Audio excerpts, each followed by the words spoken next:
जादुई तोता। एक छोटे से गांव में एक गरीब परिवार रहता था। उस परिवार में रामू और उसकी बीवी सीता उसके बेटे चिंटू के साथ रहते थे। उसी गांव में एक तोता भी रहता था।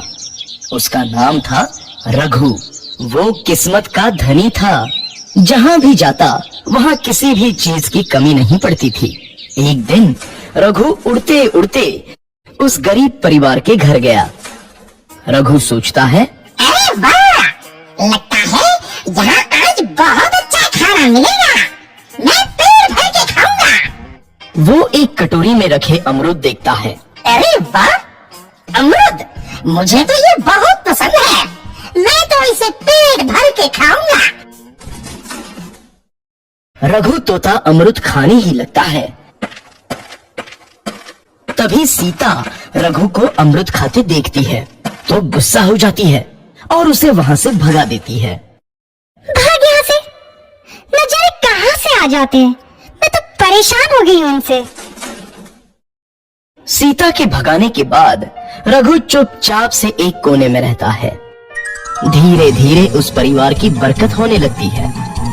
एक दिन रामू और सीता खाना खाते वक्त बातें करते हैं। आजकल हमारी बहुत तरक्की हो रही है, काम भी अच्छा चल रहा है। रामू कहता है। इस पर सीता कहती है, सच कहा, भगवान हमेशा ऐसे ही हम पर मेहरबान रहे। बेटा चिंटू भी कहता है, पिताजी, मुझे खिलौना लेके दो ना, मेरे सभी दोस्तों के पास है। रामू कहता है, ठीक है, जरूर लाऊंगा। सीता कहती है, कितने खुश है सब, मेरे परिवार को किसी की नजर न लगे। एक तरफ ऐसी बातें होती हैं, तो दूसरी तरफ रसोई में रघु तोता भी अमरूद खाते रहता है। मजा आया, अमरूद खाया, मजा आया, अमरूद खाया, मजा आया। तभी सीता रसोई में आती है और रघु तोते को अमरूद खाते देख बहुत गुस्सा होती है। सीता रघु को बाहर निकालने के लिए पिंजरे में अमरूद रखती है। रघु जब अमरूद खाने लगता है तो पिंजरे का दरवाजा बंद हो जाता है और वो उसमें फंस जाता है। मुझे बाहर निकालो, मैं यहाँ फंस गया हूँ, मुझे बचाओ। अगले दिन सीता पिंजरा उठाकर बाहर दूर उस रघु को छोड़ देती है। रघु के जाते ही उनके घर आई बरकत धीरे धीरे कम हो जाती है। उन्हें बहुत घाटा होता है। सीता कहती है, ये क्या हो रहा है, अचानक इतना कैसे बदल गया? अभी तक तो सब कुछ अच्छा चल रहा था। रामू कहता है, लगता है भगवान हम पर रूठ गए हैं। चिंटू भी कहता है, लगता है अब मुझे खिलौने भी नहीं मिलेंगे। और वो रोने लगता है और बाहर चला जाता है। कुछ दिन बाद रघु तोता फिर से उस घर में आता है।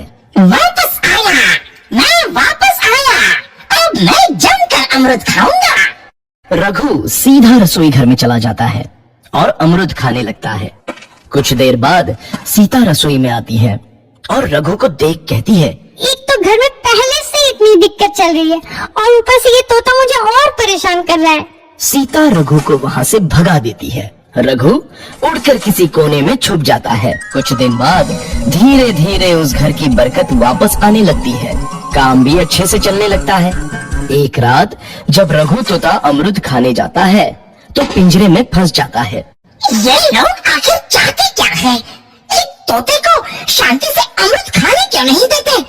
मैं कौन सा चोरी कर रहा हूँ, बस अमरूद ही तो खा रहा हूँ। तभी रामू वहां आता है और पिंजरे में रघु तोते को देख उसे बाहर छोड़ देता है।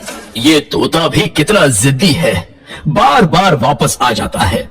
जैसे ही रामू रघु को छोड़ देता है, अगले दिन से फिर से उनके घर की बरकत जाने लगती है।